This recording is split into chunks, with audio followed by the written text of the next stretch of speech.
Chapter 15, Scene Size Up and Primary Assessment. So in Chapter 14, we kind of opened the section here and started discussing more assessment tools and the process of assessment, kind of reacquainted ourselves with a lot of those concepts and maybe talked about some terms that we either had never used or hadn't used in some time. And so here in Chapter 15, we will look at the scene size up and primary assessment. And then the next chapter we'll hit after that will be Chapter 17, which will cover resuscitation of the shock in cardiac arrest patients. So we're kind of working our way through the process here.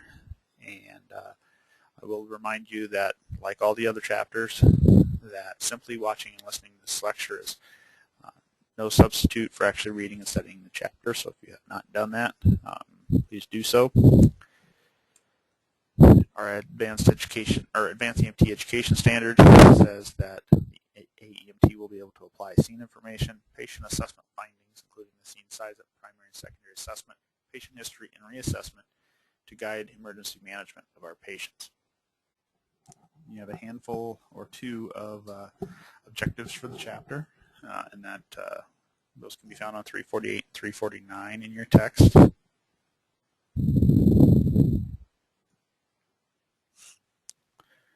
right, so we have really two phases of the patient assessment that provide initial information and kind of set the tone, set the stage for how the rest of the call is going to go. And both the scene size up and the primary assessment help us build a mental framework for our patient assessment. They're not just checklists of steps to be completed mindlessly by rote skill, and they are a deliberate process of collecting information. Helps inform decisions about further assessment and treatment. These two areas of the assessment don't take long to do. They're actually pretty quick to do. And in most cases, a scene size up is, just it technically starts when you receive the call. You start to kind of gather information and process a little bit. And as you hear things come over the radio or get additional information from dispatch, you're further defining how you're going to approach this call.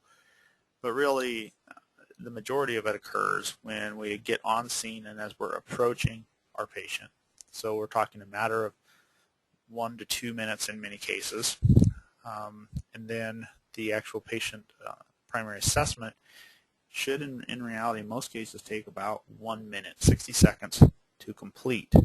So this is something that actually moves pretty quickly, but still gives us so much information about the situation. So in our scene size up, we're doing a number of things. We're looking for indications of scene safety. One thing that I absolutely positively hate that students do, and they do it in every single class, is they do the jazz hands, where they come in to your station and they say, BSI, scene safe. Well, that's not realistic. We don't do that. We don't do the jazz hands when we walk in a patient's room or in a patient's house. We put our gloves on, and we put on the necessary other protective equipment. And then we have to look for what the dangers of the scene possibly are. So to just simply walk in and say, well, is the scene safe? I never once in 23 years have walked into a patient's house and looked around and said, is the scene safe? Never once. So what you have to do is you have to start processing and saying, what are my potential hazards here? So you would start to name off some of those potential hazards in a practice setting, which you would actually be looking for in a realistic setting. So in order to accomplish that, you perhaps are going to have to do a little critical.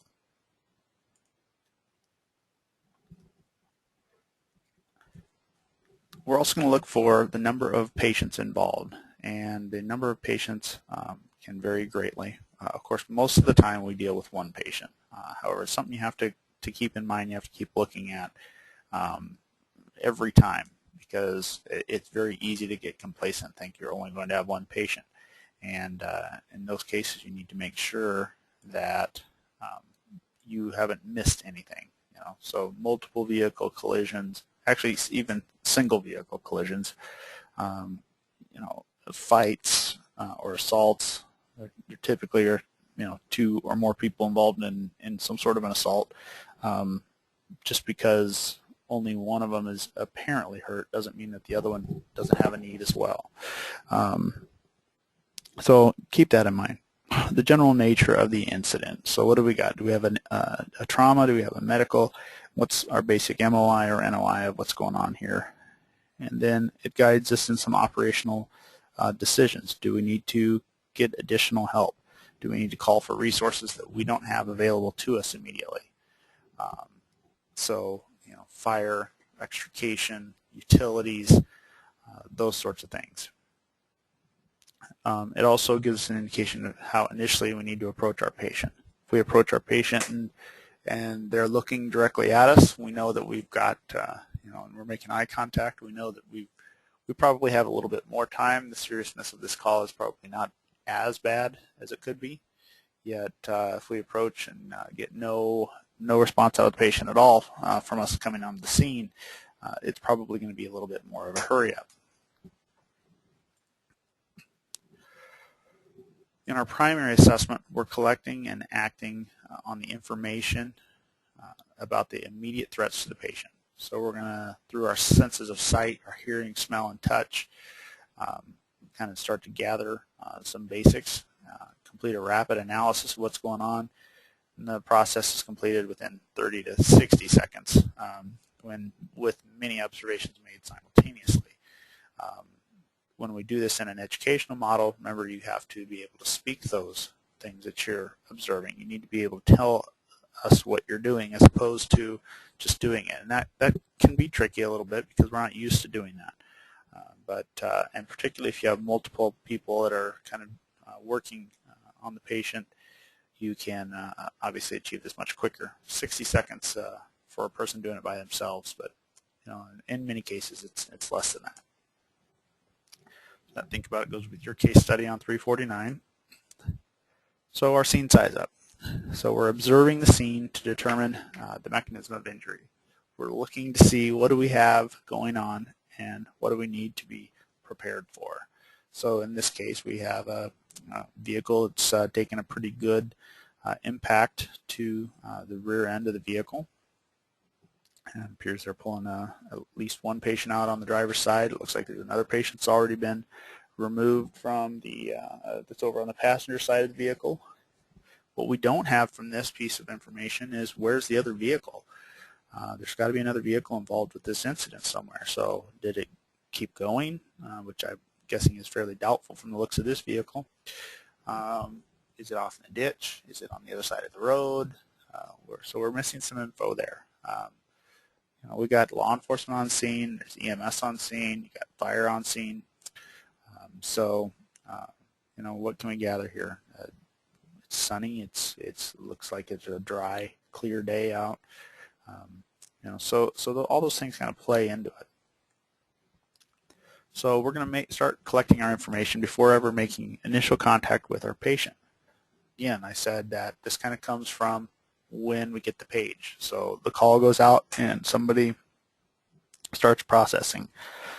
In some systems, if you've got multiple people responding, of course, in the same vehicle, you guys can start to discuss the plan of attack you're going to have. Maybe you have somebody that's designated as kind of the team leader, the team captain, the team, whoever, the most senior EMT, or it might end up being you as the advanced EMT with EMT and EMR partners.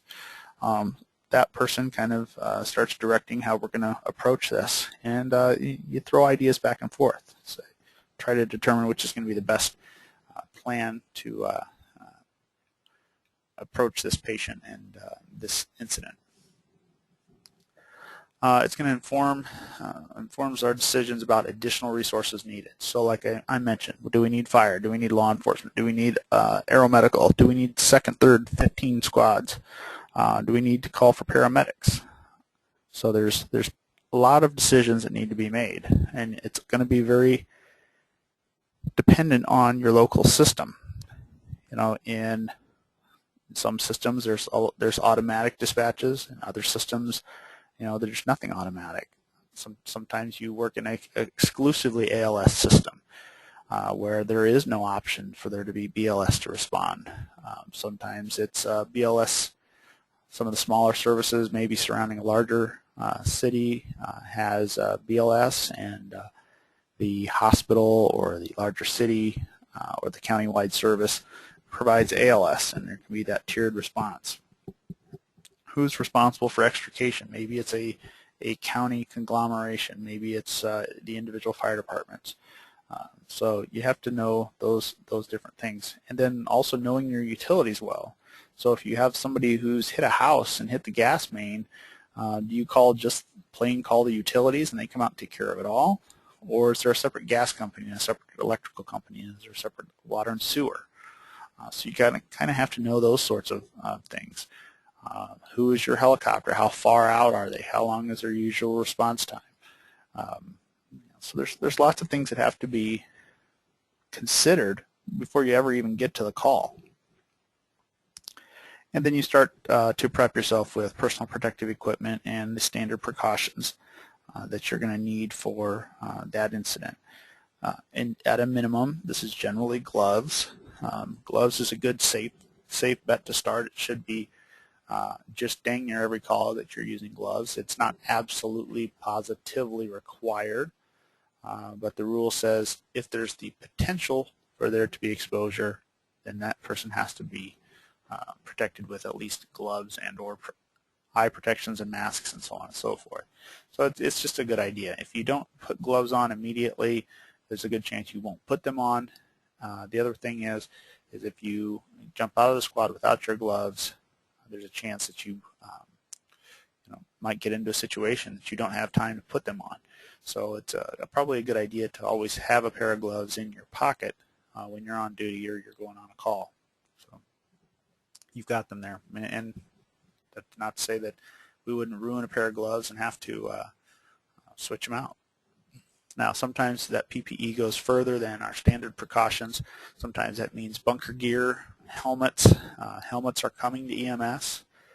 In the future, I think we'll be wearing helmets on a regular basis in EMS, particularly while in transport, because we have a lot of people getting hurt in the back of the trucks. And having a helmet on would prevent a lot of injuries. So determine that MOI or NOI. And so when we look at those aspects of the call, do we have the sick person, or do we have a person who is injured and has been injured from a certain type of traumatic injury? And it talks about the types of energy. We're not going to spend a lot of time on that. You can find that in your textbook on 350. Basically, we're mostly concerned with kinetic energy, which is that of the body in motion, but there's also heat or thermal, electricity, radiation, and chemical. Whoops. So that kinetic energy, this causes our blunt or our penetrating injuries. Now remember, there's also potential energy, and potential energy is seen when something is at rest. We may have blunt force injury, which is an impact with an object at a high surface area and a low speed. So it does not generally penetrate the body. So something more like a ball bat or a club, fist, a fall.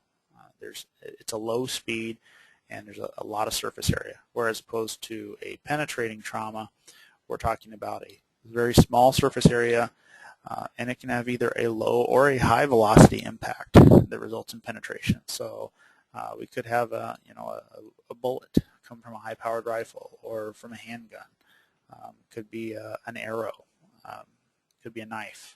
Now the knife is obviously going to have a lower velocity than, say, a high-powered rifle. So some critical mechanisms of injury to keep in mind. Complete or partial ejection in a motor vehicle collision. Motor vehicle collision that causes a death to another occupant of the same vehicle. For that matter, if there was a death in the incident, in the motor vehicle accident, the other people in the other car probably should be given a little bit more attention than just saying, oh, well, there wasn't anybody killed in this patient compartment, so, or this passenger compartment. There was enough energy there to kill somebody. Everybody should probably get a little extra attention. Rollover mechanisms, because all bets are off on what sorts of injuries you may be dealing with. High-speed collisions, so anything really over about the speed 40, 45 miles an hour. Intrusion or damage of greater than 12 inches into the passenger compartment of a vehicle, or a vehicle crush of greater than 18 inches at any point on the vehicle.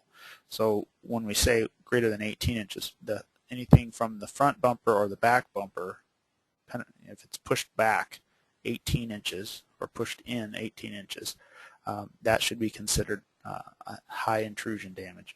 So 12 inches onto the passenger compartment. So that's usually when we're talking, say, things like doors and rollovers and whatnot. Pedestrian or bicyclist struck by a motor vehicle. Motorcyclist involved in a collision at greater than 20 miles per hour. Fall from a height of greater than 20 feet. Sometimes we also will use, say in the pediatric patient, we'd say greater than 3 times their own height. When we're talking many people that are 5 to 6 feet tall, that would be 15 to 18 feet. It's still a pretty good guesstimation. Penetrating trauma except distal to the elbow or the knee. So anything that's in your forearms, your lower legs, hands, or feet is not a critical mechanism. Yes, you may lose some tissue there, but generally the vessels are small enough beyond those points that it's not going to lead to a severe bleed. Amputation or near amputation proximal to the fingers or the toes. So if you have anything that's above the fingers or the toes that's been amputated, that's considered critical. It's just penetrated, not necessarily. Trauma with burns, because it complicates things. You not only have the insult from the burn, you have the insult from the broken bone / bleeding / what have you. So if we find a mechanism of injury that's consistent with the possible cervical spine injury, falls, assaults, crashes, so on and so forth, then we're going to need to consider the possibility of providing inline manual stabilization of the head and neck as soon as you're at the patient's side. So place your hands on either side of the patient's head and neck. Keep it in a neutral position and prevent movement. Explain to them why you're doing this. And as you're approaching a patient, if you can, approach them from the front so they keep their eyes on you and they're not turning their head. And as they can see you, tell them, I want you to not move your head, hold your head very still, and then tell them, I'm going to put my hands on the sides of your head. We need to keep your head in a natural position just in case you have some sort of a spinal injury. Most people can get that and understand that. That we're providing. Now notice what it says in here. It provides inline manual stabilization and then keeping it basically in a neutral position. So if we have a person who's kind of slumped over, it's appropriate for us to return their head to the normal anatomic upright position. Unless we meet severe resistance or have extreme pain, we're going to return it to a neutral position. If we have resistance or severe pain, then we're probably going to immobilize it in the position that is found. Simply applying a C-collar does not take away the responsibility of holding C-spine. The only time you're letting go of the C-spine, holding that neutral stabilization of the head and neck, is once the head is firmly and completely immobilized to the long spine board. Even if they're in a KED, we should probably still be holding neutral C-spine immobilization until their head is firmly attached to the long spine board. Remember, a C-collar is nothing more than a reminder to not move your head. Any of us who have been around EMS long enough have put a C-collar on, and we know you can still move your head. All right, so here they're showing holding C-spine for basically a quote-unquote unresponsive or a supine patient. And we're keeping that until they're fully immobilized. Now, it says with a cervical immobilization collar in place. That's not always possible or feasible. And if you can't place a collar and can't fully immobilize their head to the board, somebody should probably continue to hold C-spine. All right, so the assessment of the MOI determines whether we need that or not. If they're conscious, place your hands on their head to prevent them from moving the head and neck. And if they're unresponsive, we're going to check a carotid pulse. If the pulse is present, open the airway with a modified jaw thrust maneuver. And so when we're doing a modified jaw thrust maneuver, we're basically doing the same thing, only with a couple of our fingers we're pushing their jaw forward. So we push that bottom jaw forward, and that helps open up the airway by moving the tongue. But at the same time, we're able to still maintain C-spine immobilization. So some indications that we possibly are dealing with a C-spine injury. Penetrating injury to the head, neck, or torso, because we don't often know where the bullet or where the knife blade went. It doesn't usually follow a straight path. Shallow water diving injuries, if you're not absolutely sure that your unresponsive patient from a drowning incident was whether or not they were a diving accident, you err on the side of caution. Pedestrian versus vehicle, motor vehicle collisions, motorcycle collisions, bicycle collisions, contact sport injuries, recreational vehicles, whether they're watercraft, all-terrain vehicles, so on and so forth, hangings, falls, electrical injuries such as lightning or coming in contact with power lines, unresponsive trauma patients. All of these people, and probably also should throw in there, in addition to contact sport injuries, assaults. So you consider that for assaults. Now, some of this we actually have to use a little common sense on. Somebody got hit in the chest in an assault, their head was not injured, we talk to the patient. They're alert, they're oriented, they're able to converse with us, and reliable source, then we don't necessarily have to spend nearly as much time dealing with C-spine, as long as we have a reliable source of information. So our general impression. We're going to form a general impression of our patient. This is an indication of how to approach our primary assessment. How quickly are we going to need to do this? And usually it also is an indication of how quickly we're going to need to move this patient down the road. How quickly are we going to need to transport? Do not assume. You look for clues on the scene and the patient. We listen for sounds. We're detecting odor. We're using our senses of touch. And this is another way to put this is really kind of gut feeling or instinct. When we're kind of saying, how is it that we're going to need to proceed with this? And we're going to need to gather that information. Sometimes we get an initial gut instinct that's wrong, but more times than not, it's right. And sometimes we do have to change course in the middle of things. We find something that didn't wave a big red flag to us initially, and we have to kind of switch gears. So be cautious but confident and maintain order. So remember, you're there, you're in charge, you're the one that's going to have to really direct this, particularly if you're the highest level medical provider on scene. And that scene size up provides us a lot of good information. Helps us really get a feel for how our patient is. So the scene size up and the primary assessment are not complete at the beginning of a call. They are going to be an ongoing thing. Scene size up continues until we leave the scene, because we can still gather stuff as maybe we might see something as we're loading the patient in the ambulance. Primary assessment, that doesn't stop until we turn that patient over to another healthcare provider, because in the process of ongoing or reassessment, depending on the term you choose to use, the ongoing or reassessment, we're constantly going back and re-evaluating our primary assessment. So, and it changes. Sometimes it gets better, sometimes it gets worse. A lot of times it stays about the same. So we're not done with them. We're going to constantly be re-evaluating. So as we move to the primary assessment, we're going to need to immediately identify and correct conditions that can cause a patient's death if not remedied at once. So my mantra for this is the purpose of the primary assessment is to find and treat life threats. That's the quick, short way of saying that. To find and treat life threats. So conditions that interfere with their perfusion, with oxygenation, with the A, B, C's, and D's, and that disability, remember, refers to neurologic disability, and it can be things quickly like checking the pupils and talking to the patient and getting their AVPU.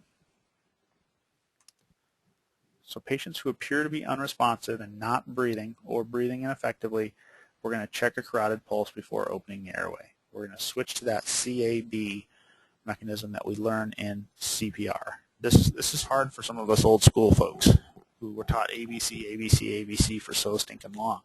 But if they have no pulse, we know that we need to restore circulation immediately. And then after we restore circulation and they're able to use up some of what's left in the system, we work on getting the A and the B. So what is the most important step in the resuscitation of a patient in cardiac arrest? It is chest compressions. We have to get chest compressions started as soon as possible. Without good chest compressions, without re-oxygenating the body, in most situations, that patient is not going to survive. Now, there is an odd a rarity, I guess, a rare situation in which we actually will see the patient arrest. If we witness that patient arresting, then actually it is all right to switch immediately over to defibrillation, because we know that that patient has been circulating. We know that that patient has had a pulse, have had blood going around, oxygen getting delivered. It is okay to quickly go to defibrillation. But if we did not witness that patient arrest, if we did not ourselves witness that patient arrest, we probably need to be pushing on the chest for at least 2 minutes to restore some circulation and make the heart a little bit more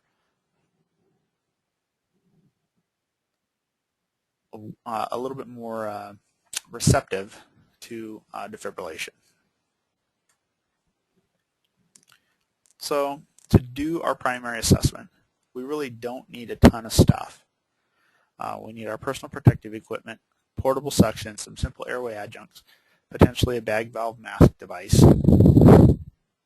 some oxygen delivery devices, and then depending on what else we have, maybe a stethoscope quickly, maybe a external defibrillator, a pen light, some shears, dressings and bandages, potentially a tourniquet. So it doesn't take a lot of equipment. This is all stuff that can be thrown in a very small little jump bag that a lot of people probably carry in their personal vehicles, with the exception of things like an AED, but and the O2. But most of the stuff is stuff that we readily can get going in a very quick manner, and it's not complicated. It's very easy, simple stuff. So some other things that we're going to look at. We're going to look at our patient. We're going to look at their skin. We're going to look at their conjunctiva, which is the pink part inside the eyelid. We're going to look at their lips.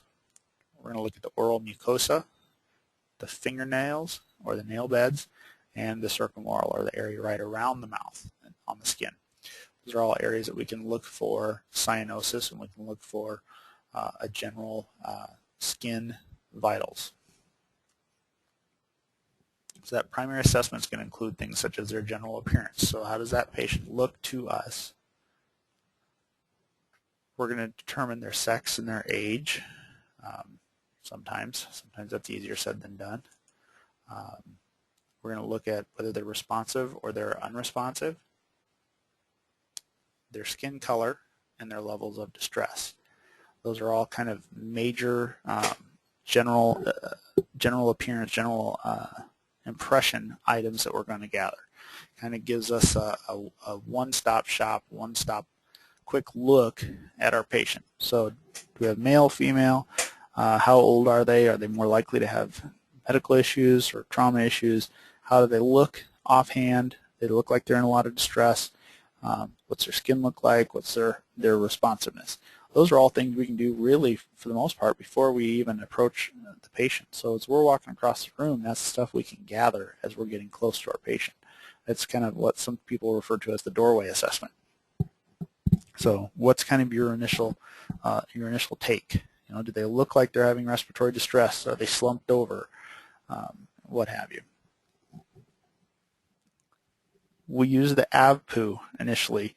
So after we've approached that patient, done some C-spine immobilization as necessary or open the airway, that AVPU, are they alert? Are they verbal, painful, or unresponsive? We can do A and V before we even touch the patient. So if we walk in the room, the patient turns and looks at us, they're alert. If we have to talk to them and wake them up, basically speak to them, they're responsive to verbal. If we have to do some sort of a noxious, painful stimuli, you know, kind of a sternum rub or put some between their fingers and squeeze together, basically pressing down on the nail bed, those sorts of things, causes a little painful stimuli. See if we get a response out of them. If we do, they're painful. If we get no response out of them, then they are unresponsive. So those are a real quick way to look at patient's level of consciousness. Talks about Glasgow coma. We're going to get to that here in a second. The patients whose eyes are open are aware. They respond to your voice. They're verbal. Patient doesn't respond. Check for a painful stimulus. So there's a couple ways that I mentioned to you there. Whether you are doing a sternal rub, put something between their fingers and squeeze together. You can press down on their nail beds. Those are all ways of kind of assessing a painful response there. So they call that interdigital pressure. Some people take like a pen light, put it between their fingers and squeeze together. And then that pressure on the nail bed, like I mentioned. They're not as big of as doing big sternal rubs on patients' chests anymore, just simply for the fact that they it may cause some unnecessary movement of the head, neck, or shoulders, but a lot of places are still using something like that. There's some other ways that they show in the textbook. You can put a little pressure along their clavicle or above their eyebrow. I'm sorry, above their eye, between their eye and their eyebrow, or their earlobe. So there's various ways to approach this. The Glasgow Coma Scale.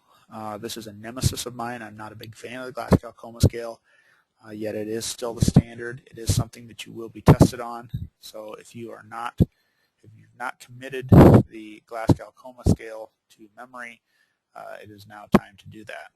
So all information needed to determine the GCS is available basically from doing your AVPU assessment and just speaking to the patient. So mental status beyond the level of responsiveness includes assessment of higher cognitive function. So when we look at the Glasgow Coma Scale, we look at 3 categories: eye-opening, verbal response, and motor response. So if we walk in, the patient's looking at us, they have a spontaneous eye-opening. So basically, we could take the first section there of best eye-opening, and this chart is also on 356 in your text. We could take that and we could rename those A, V, P, and U, because that's exactly what they are. They're alert, they're verbal, they're painful, or they're unresponsive. So A, V, P, and U, AVPU, whatever that corresponds. A is a 4, U is a 1. So whatever that is, you can score them that. And the second category, verbal response, this is 1 through 5. And if they're oriented, they're a 5. They're disoriented, they're a 4. The words are completely inappropriate to what the conversation is 3. They're incomprehensible, so they mumble or they grumble, is a 2. And if they have no verbal response, it's a 1. And then we finally work our way down to best motor response. If they obey your verbal commands, wiggle your right hand, thumbs up, wiggle your toes, something like that, it's a 6. They localize pain. Basically, you apply like a painful response. They kind of reach for it to knock you away, basically. They're trying to get you to quit. That is a localizes pain. That's a 5. They withdraw from pain by trying to move their hand away or move their body part away, as opposed to try to swat you away. It's a 4. If they have abnormal flexion in response to pain, So you cause a painful stimulus and their arms come up towards their chest, and their neck usually starts to kind of curl downward, their chin towards their chest. That is called decorticate posturing. That is a 3. This is not a good sign. 2 is a decerebrate posturing, or they extend so their arms go way out, their hands kind of curl backwards, their head starts to tip way back. That's decerebrate posturing. And if they have no response, then that is a 1. So then you add those up. Of course, the best you can get is a 15. The worst you can get is a 3. My issue with the Glasgow Coma Scale is it doesn't take into account people who have pre-existing other conditions. So a person who maybe is on a ventilator, they cannot give you a verbal response in many cases because they maybe don't have the Passageway valve, which is a talkie valve.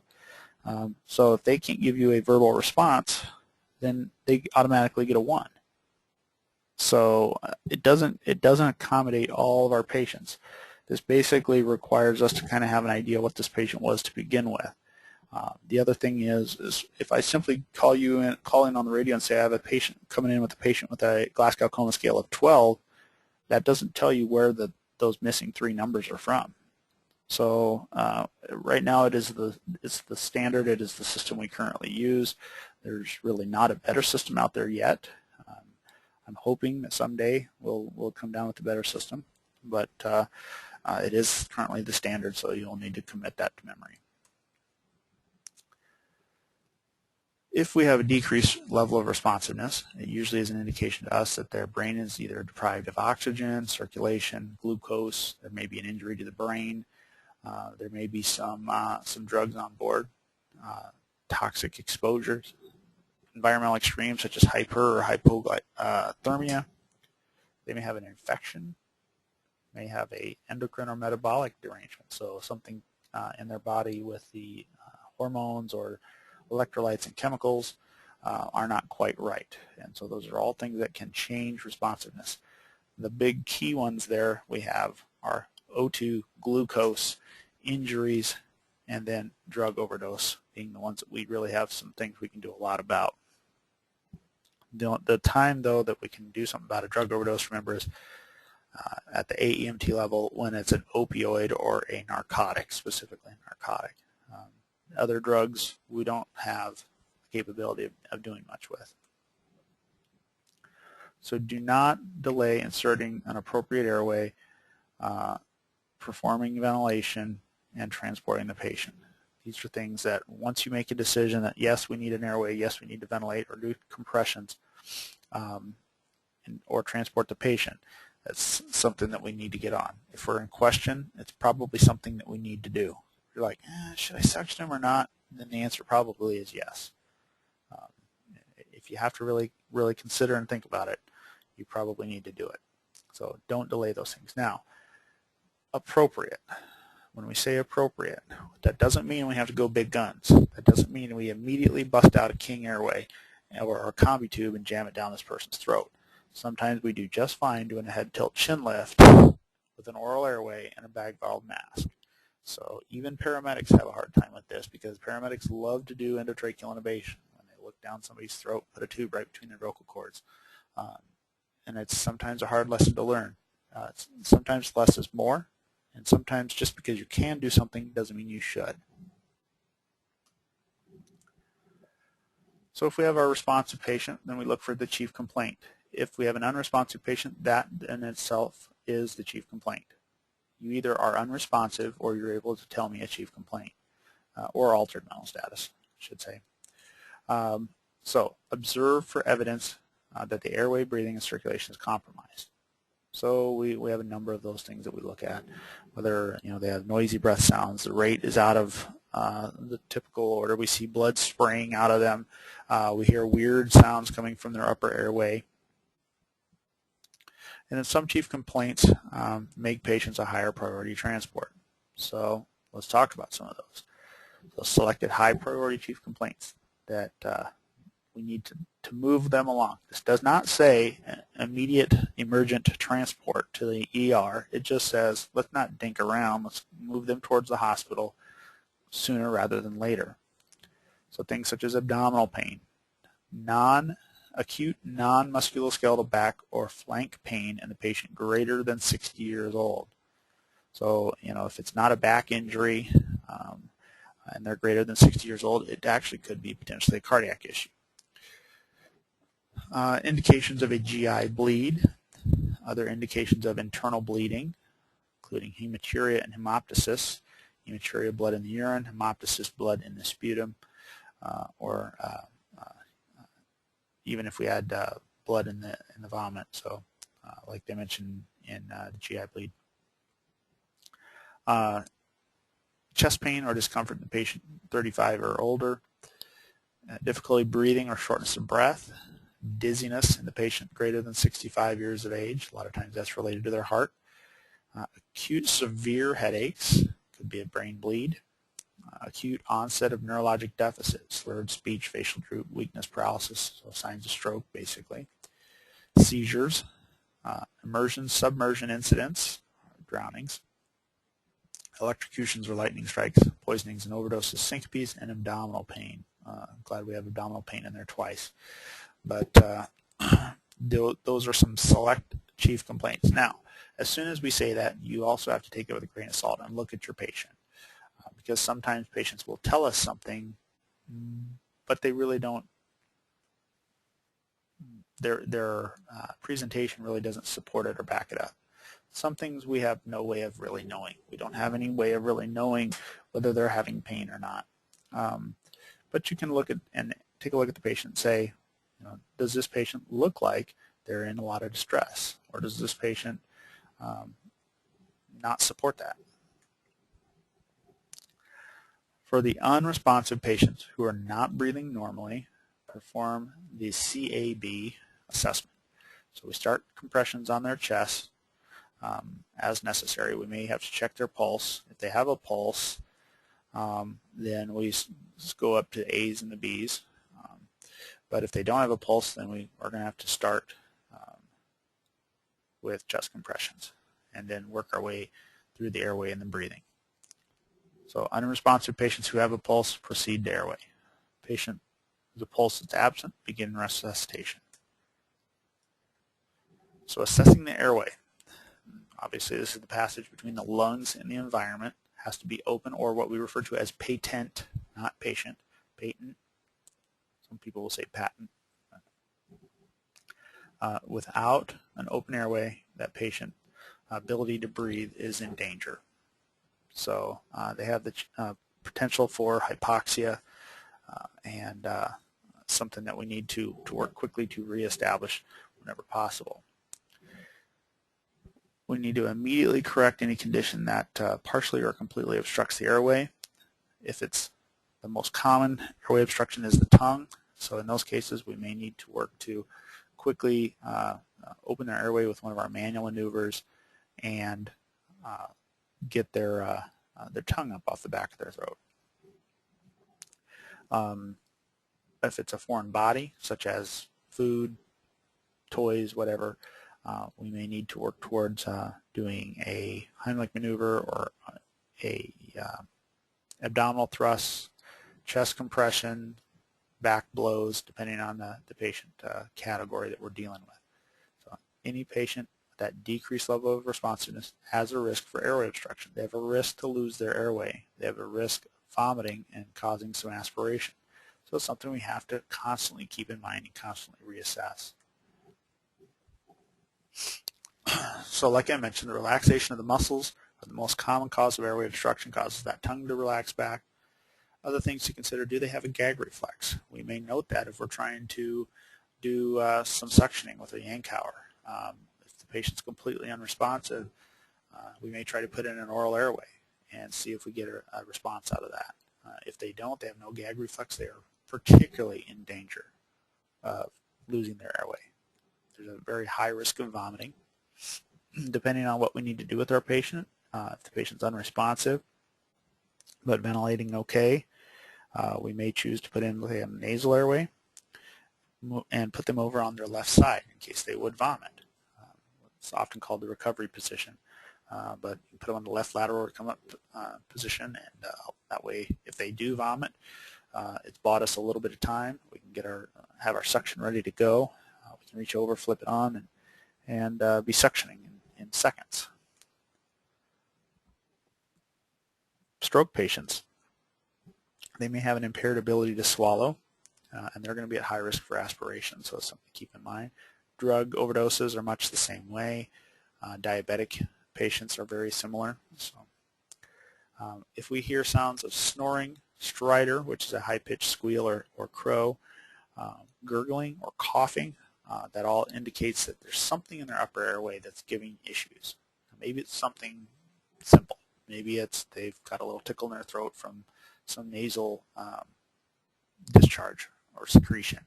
At this time of year, which is winter, as we record this, it's very common. People are coughing a bit. And it may be something they can control. But if they're unresponsive, they probably can't. So it's something you need to work quickly to alleviate. So as we're assessing the airway, we're also looking at the chest. We're looking for rise and fall. We're listening for air movement through their mouth and nose. And we're going to feel for any air movement coming out of their mouth and nose with our cheek. So it's look, listen, and feel. These are all things that you should have gathered from CPR class. When you took your BLS class, you should have gathered this. If it's been a while since you've had a BLS or CPR class, you probably should double check your card, because remember, you have to have a valid CPR card in order to have a valid EMT card. So if your CPR card is expired, your EMT card is technically invalid.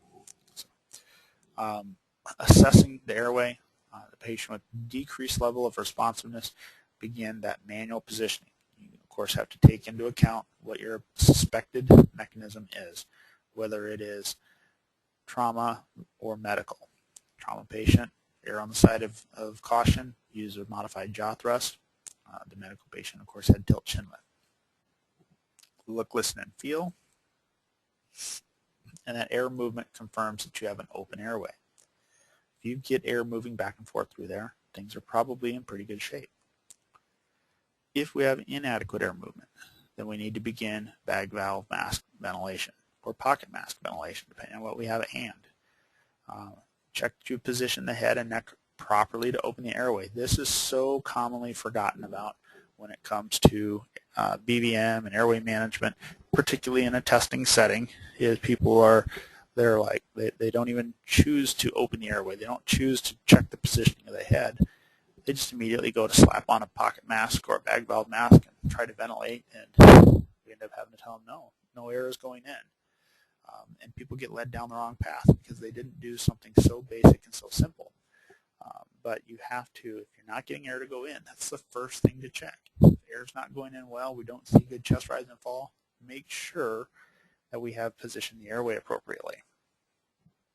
If we're not able to ventilate, manage the patient for an obstructed airway. So if you position the airway, you attempt to give a breath, no air goes in, maybe reposition the airway. That's a smart plan, is to do a quick reposition, retrial, because maybe you didn't get it fully open. If you still can't get air to go in, the best assumption then would be, well, we have an obstructed airway. So after we've determined whether or not that airway is open or obstructed, if we have obstructed airway, we go down the path of BLS, the CPR, where we learned how to relieve choking and how to relieve foreign body airway obstructions. Then we move down to breathing. And breathing, we're looking for indications of their breathing status, their level of responsiveness, their skin color, their level of distress, and any associated sounds we may hear, wheezing, crackles, rales, ronchi, those sorts of things that kind of go along with it that help us to gather a picture of what's going on with the patient's breathing. Patients with respiratory distress, respiratory failure, or respiratory arrest may need immediate intervention. How much intervention depends on how far down they are. So if we're talking about a patient in respiratory arrest, we have to breathe for them. If we're talking about a patient in respiratory distress, we may just need to apply some oxygen and then step it up slowly from there. Whereas if we have a patient in respiratory failure, we're probably going to need to get in and assist their breathing. Maybe we don't need to fully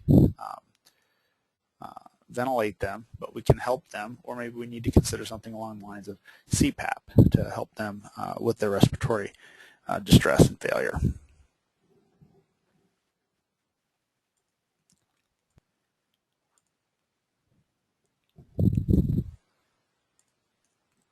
So some signs of inadequate breathing. I think a lot of these are really no-brainers, but I think it's good to put them in an organized format like this. It's good to kind of commit these to memory as well, even though, like I said, a lot of times it's stuff we're already aware of.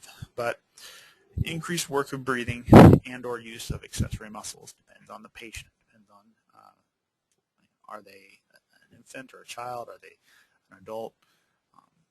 Do they have COPD? That might indicate which way they go down this road. Noise breathing, stridor, crackles, snoring, gurgling, wheezing.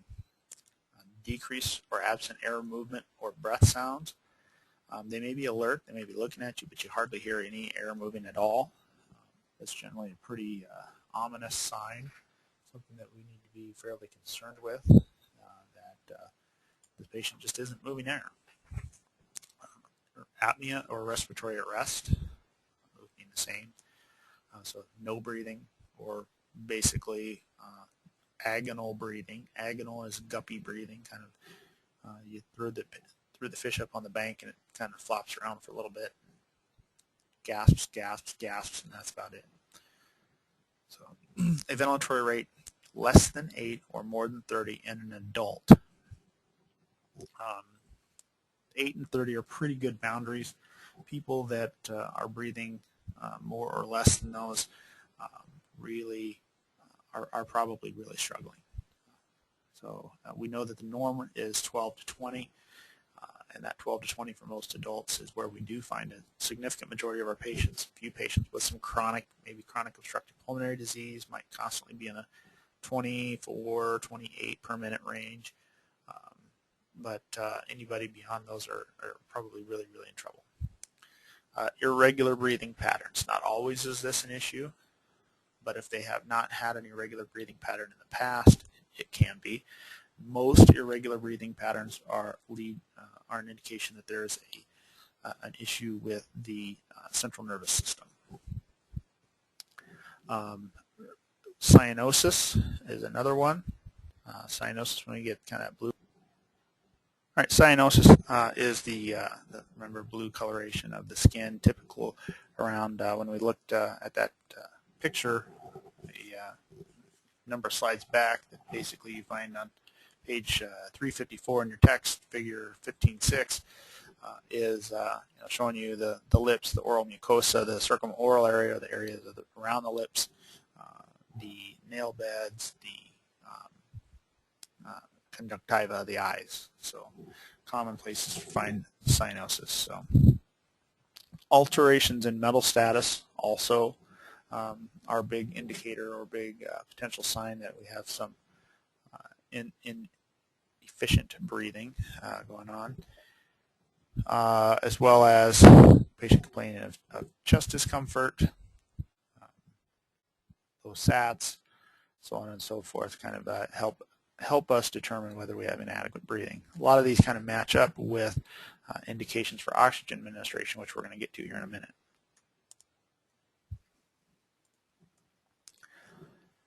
So again, fast or slow respiratory rate, nasal flaring, unequal or inadequate chest expansion, sternocleidomastoid use, which are the muscles in your neck, which you see really tense up, cool, clammy skin, occasional gasping breaths, or also known as agonal respirations, the seen right before respiratory or cardiac arrest, irregular rhythm to their breathing pattern, increased efforts to breathe, shallow or inadequate depth, circumoral or intraoral cyanosis, and intracostal, meaning between the ribs, supraclavicular, above the clavicles, and suprasternal retractions, where there's actually a vacuum that's pulling in on some of their soft tissues. So to assess breathing, we're going to look for normal breathing, which is quiet and effortless, and patients who must work to breathe are generally suffering from respiratory distress. Now, gauging the level of respiratory distress might be something that you have to further discuss with the patient and or family members to determine, are they always a little short of breath? Because there are those patients that are that way. Sometimes they look like they're working really hard to breathe, but that's not even their complaint. And you ask them about it, and they're, no, this is how I always breathe. Well, okay. Respiratory arrest or apnea, pretty self-explanatory. You're going to assess their rate, their depth, their rhythm, and their effort of breathing. So how quick, how deep, so do we see big chest excursion or we barely see their chest move at all? The rhythm, which is the regularity of it, and then the effort, how hard are they working to breathe? Those are all key elements that you can generally get within just seconds of looking at their chest and watching them breathe. And then listening for abnormal breath noises. This doesn't necessarily say listening to lung sounds. If you have the opportunity and you have the hands, yes, go ahead and listen to their lungs quick. But this is really more than anything during the primary assessment, anything that is audible. So audible means something you hear without assistance. Auscultated would be with the stethoscope. So some treatments that we would either that we can do with our patient is providing them a oxygen via non-rebreather mask, nasal cannula, or another type of device. There are plenty of other types of devices. Patients with inadequate or absent breathing are going to require ventilation, so we may need to bust out the bag valve mask or a pocket mask and do that. We maybe also would consider some other additional devices such as a CPAP device, which is actually coming up. So some indications for oxygen administration. We really gauge our oxygen administration on if they have a SAT that's 94 or less, we generally are going to provide them with SMO2. If it's 95 or better, they generally don't need it, particularly patients with chest pain. The American Heart Association suggests now patients with SATs greater than 94% complaining of chest discomfort in most cases do not need supplemental oxygen. Now, take that with a grain of salt. If the patient is really struggling, then it's possible that you're going to need to base this off of your clinical judgment and say that, no, I really am uncomfortable with this, and I think I better give them some O2. If you're going to assist their ventilations, you probably need to provide them with a little bit of supplemental O2. You don't have to go full guns. You don't have to give them a non-rebreather. But giving them even a little bit of O2 sometimes makes a huge difference. So the general guideline is more than 94, they probably don't need O2.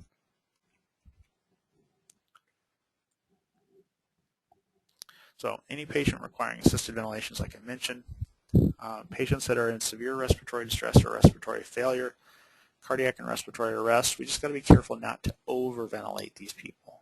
So if we overventilate them, we stack the deck too much with O2, that's where we can start to run into issues. So it's really a fine balance, fine delicate balance, but using our clinical judgment, usually we can make appropriate decisions. Inadequate tidal volume, we don't see the chest rising and falling. Respiratory rate outside of the normal range. Patient has an altered mental status or decreased level of consciousness. Patient complains of difficulty breathing or shortness of breath. Complains of chest pain. Other medical conditions that can cause hypoxia, such as seizures, strokes, overdose, toxic inhalation, wheezing. Signs or symptoms of shock or severe internal-external bleeding, and major multiple traumas. So some general indications. In and of themselves, none of them alone will absolutely positively require you to give them O2. Other than, say, cardiac or respiratory arrest, that's pretty much a given. You kind of have to gauge it off of the patient. And so in EMS, we tend to use a bunch of signs, a bunch of symptoms, a bunch of indicators to help drive things as opposed to one single sign. Like I mentioned, we may need to assist their breathing with CPAP. Remember, CPAP has a few specific indications and contraindications. We'll touch more on those when we get to the respiratory section. Hypotension being a major one. Also, they have to be able to maintain their own airway. If they can't maintain their own airway, CPAP's definitely not going to work for them. So assessing the circulation of the patient after we've basically determined whether breathing is efficient or insufficient, and assisted it or supplemented it as necessary. We move to circulation, and in circulation, the patient who's alert, has good skin color, and no significant ongoing bleeding has adequate circulation. It's pretty much almost a guarantee. You look at them, they're talking to you, or at least able to pay attention to you, their skin color looks good, and they're not spraying blood everywhere. Circulation is pretty much adequate. Unresponsive patients, though, we have to go a little further. We have to check carotid pulses before opening their airway, if necessary. No carotid pulse, then we get on the chest and start pushing. Good perfusion of the patient is indicated with warm, dry skin that is generally pinkish in color, or at least they're not pale. One of the immediate fixes we need to do for circulation, one of the treatments we do for circulation is if we have severe external bleeding, we do what we can to control that. Start with the direct pressure, and then as necessary, we may have to go down the road to tourniquet. Those of you guys who have been in EMS for a while probably remember tourniquet, although the devices have changed a bit. We can still use the old improvised version. It still works by using a cravat and a stick, basically. But we have a lot of newer devices now that are fantastic devices. This is a great example here called the CAT tourniquet. Basically is a military device, and it works very well. We'll be spending some time on those in class. If you aren't familiar with tourniquets, we're gonna get familiar with them again. So, assessing circulation. Search for and control significant external bleeding with direct pressure. Tourniquets via protocol. Those of you guys who maybe haven't had a recent update class on bleeding control and shock management, we're still doing keeping them warm. We're still providing appropriate airways and oxygenation. Elevating the feet is kind of on its way out for the risk of aggravating spinal injuries, as is really being shown to not do much as far as causing them to get any auto transfusion of blood from the core. Elevation is not a standard recommendation anymore. If they don't have extremity trauma and you can do so safely and it's kind of an isolated incident, it's not absolutely contraindicated. It's just not shown to be as effective as it once was believed. Pressure points are out. We do not do a good job of, and it's almost impossible to provide constant and reliable pressure on those pressure points. A little cold therapy still is okay, but pressure dressings, direct pressure, tourniquets, that's really kind of the three hallmarks of bleeding control these days. So ABCDEs, remember E is expose and examine, so we're going to look for that significant trauma. We've got to be able to see what's bleeding in order to take care of it. So patient care decisions. If the patient is deceased and is not a candidate for resuscitation because of presumptive signs of death or the presence of a DNR order, we're not going to start. The patient's not critical, but needs additional assessment and treatment. Make some decisions on whether they're going to be transported or not, or some decisions on, we don't need to go screaming down the highway immediately. So some signs of presumptive death include decapitation or midsection, transection of the body, decomposition or they're rotting. They have dependent lividity, or also called livor mortis, where the blood is pooled in the low areas of the body. The body is severely charred, or they have rigor mortis, which is the rigidity of the muscles. Those are all signs of presumptive death. It's pretty safe in most cases that if they have multiple ones of these, you can pretty easily say, yeah, we have a dead body here. Some other patient care decisions, patients that are critical, but immediate intervention may improve the situation. Say something like, initially we would say a patient who is unresponsive is a critical patient. However, if we do a quick blood sugar check and find that their sugar is 20, and we know that we can give them an IV, give an AMP 50 and wake them up, that's something we can fix very quickly with an immediate intervention. So that's maybe something we're not going to throw on the cot and scream down the highway with, when we can possibly wake them up and make this a nice, easier, safer transport. And then we have the patient that's critical, needs to be packaged and transported without delay. So, a patient with severe trauma that needs to get to a trauma center. That person, we spend very little time on scene, do the basic primary assessment, maybe a real quick focus, get them packaged, and head down the road. So some high priority findings in that patient assessment, primary assessment. You just have a poor general impression as you look over the patient. You kind of gather these pieces of information. Maybe they're cyanotic or they're pale, severe bleeding, respiratory distress, diaphoretic. Those are some general signs you kind of clump together and say, yeah, this isn't so great.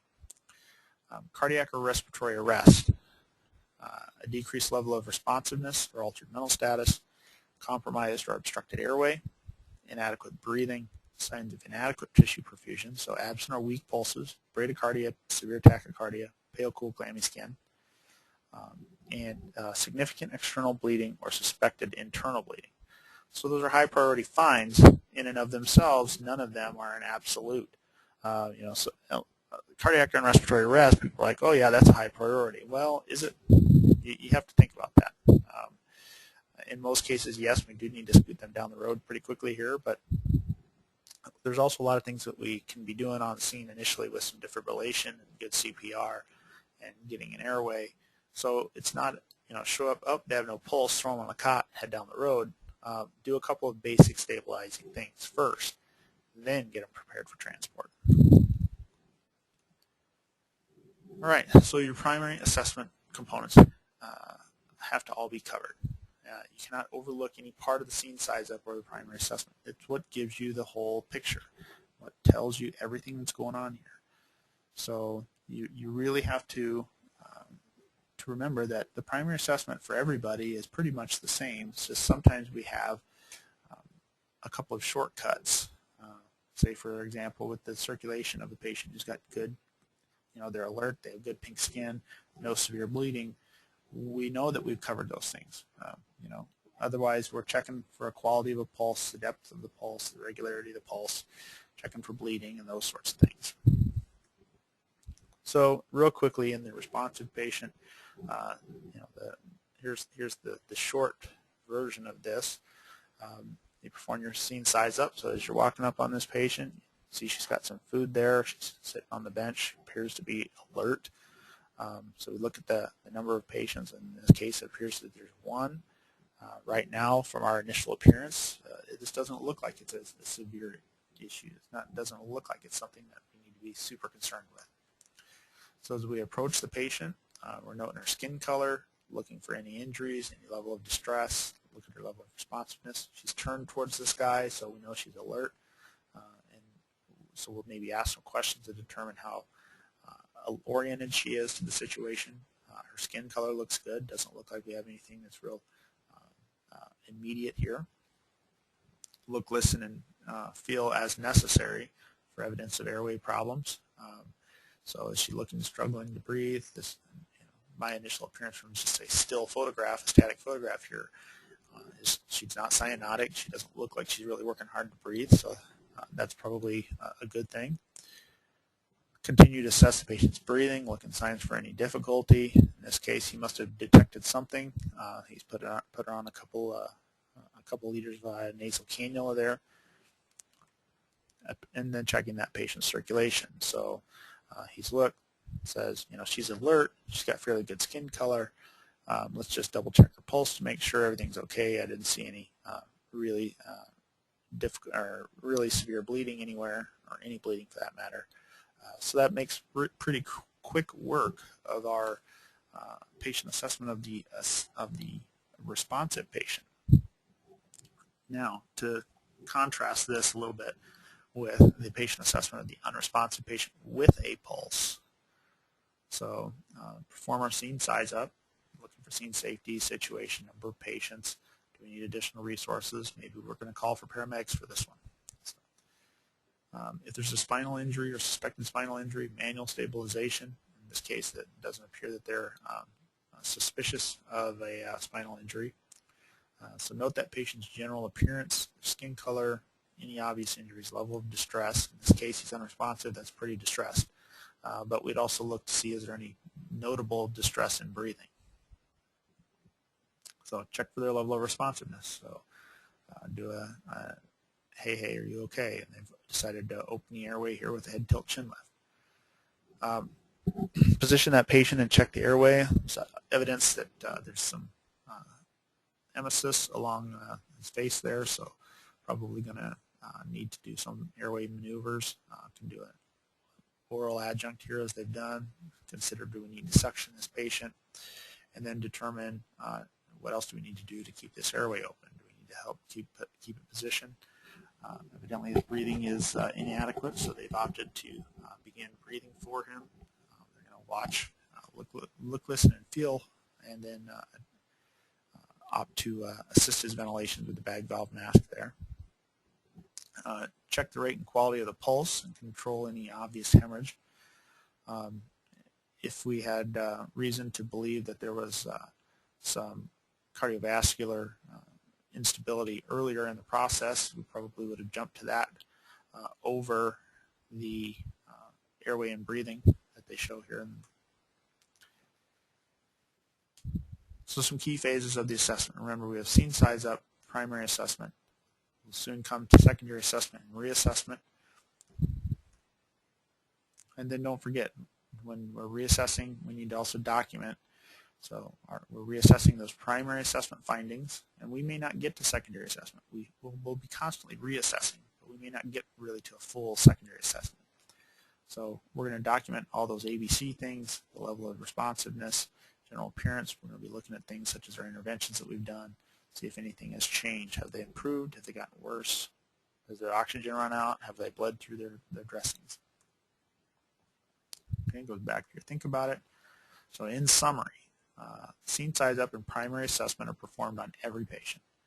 They are maybe slightly modified depending on our initial impression of the patient, but everything is gathered there.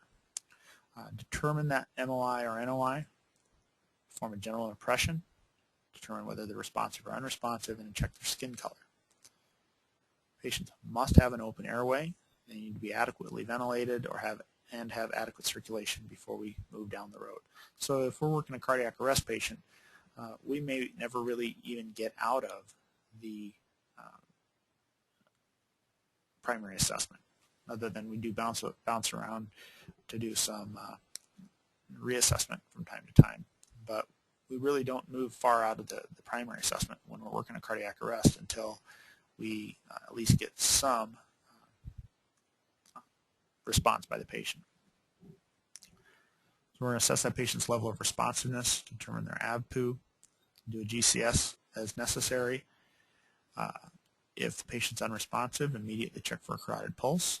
If they're pulseless, then you begin chest compression. If the pulse is present, then proceed with assessing the airway and the breathing.